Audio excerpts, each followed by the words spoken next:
안녕하세요 여러분, 친구대학교 물리치료학과 2학년 손주표라고 합니다. 오늘은 여러분들과 함께 나만의 학습법에 대해서 공유를 하고자 이 자리에 있는데요.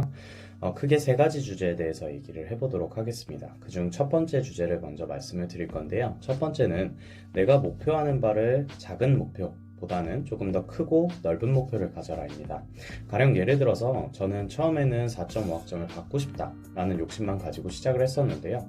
4.5학점을 바라기보다 점진적으로 내가 좋은 치료사가 되기 위해서 공부를 해야 된다, 또는 내가 공부를 열심히 해서 같은 학과 친구들에게 도움이 될 수 있는 사람이 되자라는 큰 목표를 가지기 시작하면서부터는 공부를 하면서 지친다 또는 힘들어서 그만두고 싶다라는 생각보다는 내가 생각해놨던 목표를 이루기 위해서는 조금 더 열심히 해야겠다 또는 포기하지 말아야겠다라는 생각을 가지고 꾸준히 노력할 수 있었던 것 같습니다.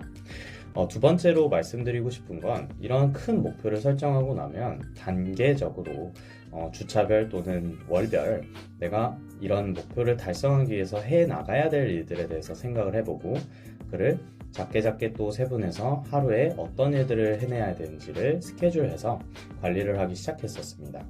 그런 관리를 하기 시작하는 방향성을 갖게 되면 내가 어떤 일을 해냈고 어떤 일을 하지 못했는지를 알 수가 있고, 그를 통해서 얼마만큼 목표치에 다다랐는지 또는 어떻게 조금 더 노력을 해야 되는지를 구분 지을 수 있으면서 시간을 조금 더 효율적으로 관리할 수 있게 됐던 것 같습니다.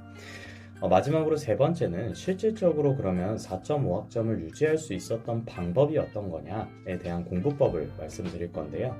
첫 번째로, 사람은 공부를 하는 과정이든 아니면 일상생활을 하는 과정이든 시각 정보를 받아들이고 청각 정보를 받아들이고 그리고 손으로 쓰면서 촉각 정보를 받아들이게 됩니다.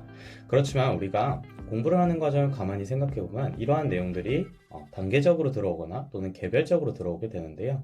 제가 주로 사용했던 방법들은 강의를 직접 진행을 해보는 겁니다. 학과 학생들을 대상으로 강의를 진행해 보거나, 또는 내가 아는 친구들이나 적게는 가족들, 그런 분들한테 강의를 진행해 보면서 학생의 입장에서 바라보는 게 아니라 교수님의 시각으로 또는 강의자의 시각으로서 새롭게 학습 내용을 바라보게 됨으로써 실질적으로 내가 중요하게 생각해야 되는 부분이나 문제가 나올 수 있는 부분들을 집어낼 수 있었고, 저에게도 그리고 다른 사람들에게도 도움이 됐던 것 같습니다.